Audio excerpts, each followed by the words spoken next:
urltv.tv, the world's most respected MC battle arena. Log on. Also, log on to the site, urltv.tv. Look for big things from us in 2015. We appreciate all the support. I know I talk a lot. I just speak with passion because I love what I do. I love battle rap.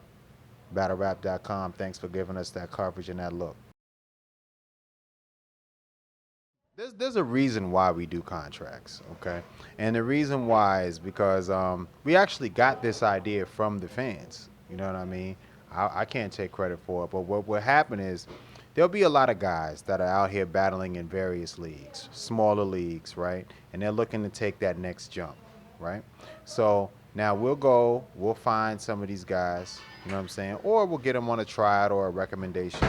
We'll bring them in, blow them up, market them, put them out there on our platform where you're going to get the most subscribers in battle rap because we have the most subscribers and we get the most views, you know what I mean, for the most part. You get the most notoriety, the most street respect, online visibility, everything that you could possibly want, we have it.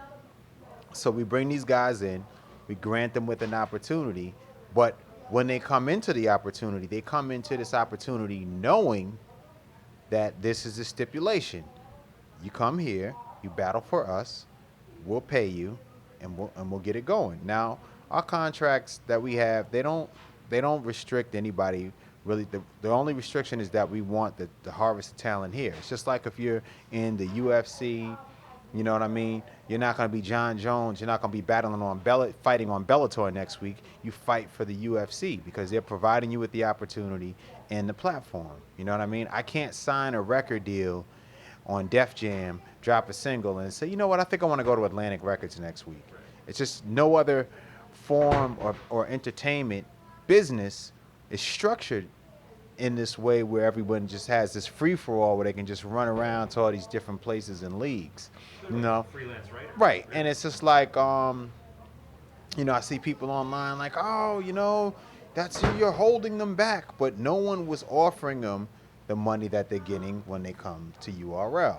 All these guys that join URL, they're getting paid more money than they were prior to entering URL. Now, after they come to URL, or they get a proving ground match, or anything like that, it's almost like you get vetted.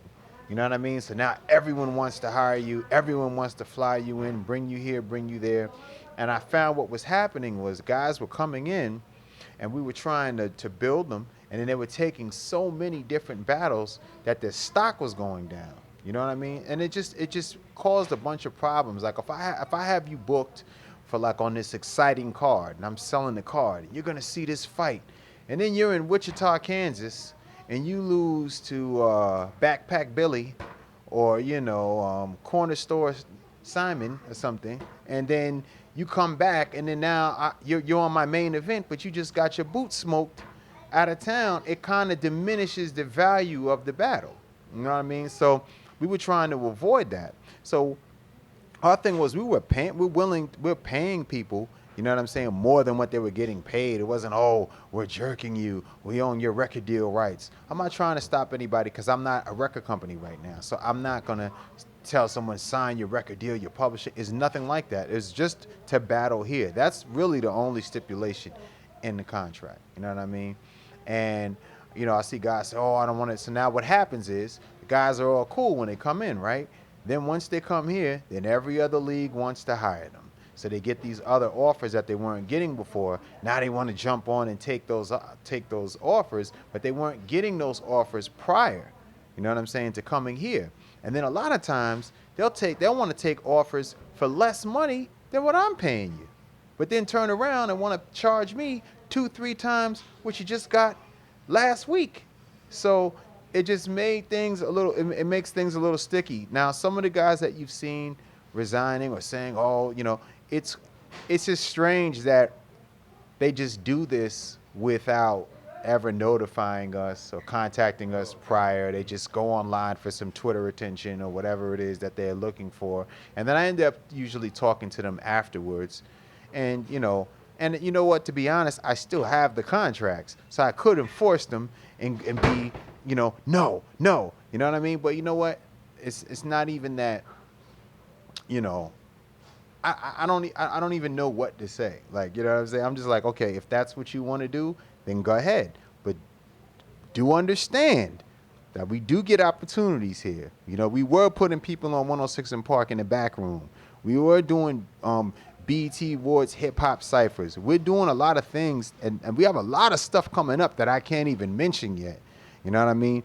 Don't get mad and say, yo, I don't get no love when I do this, because you're not agreeing to the things that have been established that you agreed to beforehand. Because I'm saying this to you beforehand. I'm not putting you in a situation and then throwing these papers on you or the stipulations on you afterwards. So I think that, you know, I don't owe anyone any money. You know what I mean? You have never heard any situations, with the exception of the slime balls, Charlie Clips, and DNA, which has been rectified, of, of URL owing anybody any money. Okay, we usually pay the most money, you know, except for like the guys that come into the culture for the money grab, that just do these preposterous purses that then they don't end up getting paid, or something always happens, or the company fizzles and dies away. And we were the only one who's consistently been paying people the most money for the last 5 years. You know what I mean? And it just had to come to a point where there had to be some control. And I didn't want to just be a springboard for guys to come to URL, get on, then they associate themselves, they say their URL, then they use that to go around and get other, you know, battles popping. Then when I want to use them, yo, I'm booked, man. I can't, you can't. I'm like, yo, what are we doing this for? You know what I'm saying? So listen, you don't have to sign anything. Don't come here. There's plenty of other leagues for you to go to. There's other outlets for you to work on and things for you to go. And, you know, there's a lot of talent out there that people could snatch up and make their own. But if you look at the majority of the urban MCs and the talent and the guys that are getting the most views, either they started with URL or they came to URL for a few battles and they got their weight up, and we marketed them and pushed them and put them in a position to where they are viewed as the top guys. You know what I mean? There's not really any street or guys that what you would consider quote unquote urban MCs that are popping out here that have not been on URL or that are not from the URL platform. Maybe one or two. Daylight, probably the only one. You know what I'm saying? And he's not really what you would call an urban MC. He does a lot of stuff that the average street MC would not do. Not to say, I don't know Daylight's background, so I don't know what his reputation is, and I'm not here to insult him. You know, I don't know how he grew up. He's probably ill in the street or the block where he's from.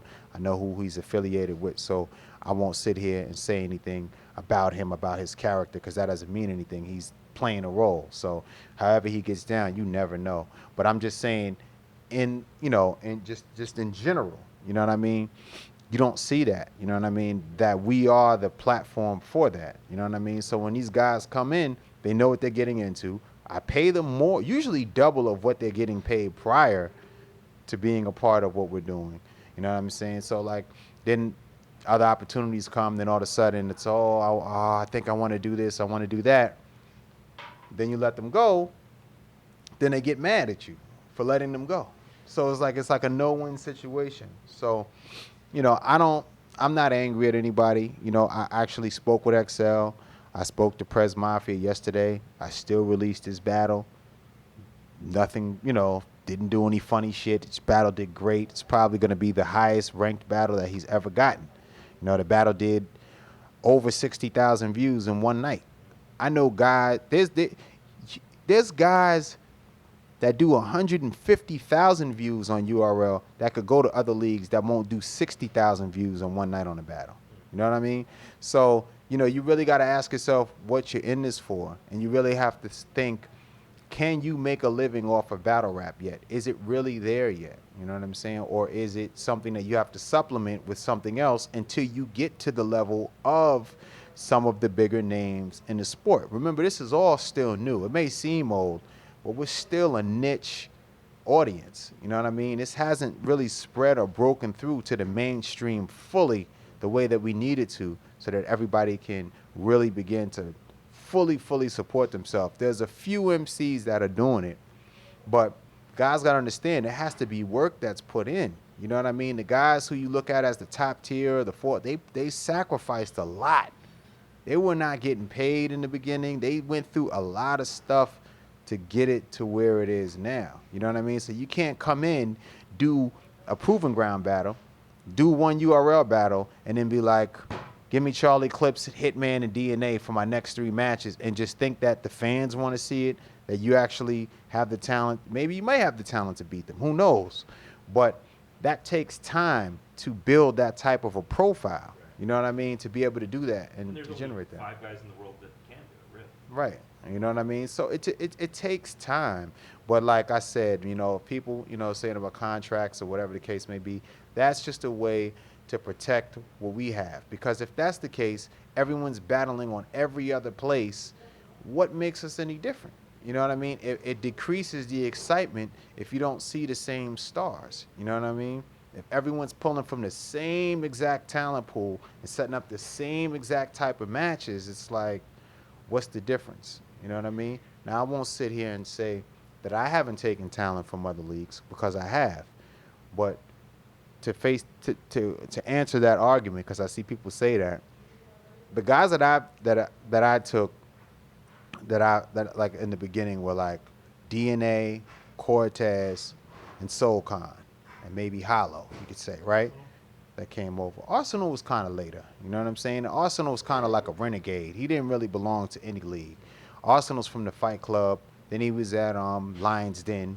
You know, so you can't really say that. But people actually refer to the aforementioned MCs. What people don't understand is that when DNA and Cortez, and they were in what was called Grind Time New York, okay? And they were not the stars that they were then. They weren't getting the attention that they deserved at that time. You know what I mean? They were not being looked at. They were not getting the matches. And the way that it was structured, it was like Dumbfounded, Disaster, Thesaurus. Those were like the top tier of Grind Time. And those were the guys who everybody respected or looked at to be, at that time, the best in the world. You know what I mean? So the Cortez, DNA, they weren't getting those matches. Nobody was even really messing with them like that. Nobody saw the talent that they had. We did, you know what I mean? So we brought them over. And at that time, nobody cared. It wasn't until a few months later, now they're getting all the views. Now they're popping. Then it's like, oh, you turned your back. You know what I'm saying? All these different things. And it's just so crazy how the fans pit things against, you know, other people. But like, most of the people that we pull, you know what I mean, are from smaller leagues. They do come from other places because they have to have experience and a track record. But the smaller leagues know this, and they know that they're going to the next level. And anybody would tell you that signed a contract with us that we don't prevent people from going back to their home league. So if you started on We Go Hard TV, you could still go back and battle on We Go Hard TV. If you started on some league in the West Coast and that's your home league, you could still go back to your home league. I don't try to separate people from their home. I just only want them to be with their home and with us. And that's, you know, you could call it selfish, but I'm running the business and I'm passionate about what I'm doing. And I want to establish and I want to keep a feel that's strong. You know what I mean? I think when everyone tries to do the same thing, they meet their demise. You know what I mean? And I feel like that's kind of what happened with Grind Time. I thought Grind Time was a great platform for what it was, and it spoke to a certain audience of people who sustained it. What I think they went wrong is when we came on the scene and started doing our battles with our people, they tried to get our people and bring them to Grind Time, and that just didn't work. They should have kept focusing on the guys who built their league. The Dumbfounders, the Disasters, the Thesauruses, and Madness, and I can't even name all of them, but I think I got, you know, a pretty good idea of where I'm going. You know what I mean? Mm-hmm. I think if they would have just stayed focusing on those guys and keeping that perception of them being the guys, I don't think, you know, once they started bringing it over and it's trying to do the same thing, it's just not the same. It's like me trying to do a battle with those guys on URL. The cultural clash, the audience, it'd probably be a different thing. You know what I mean?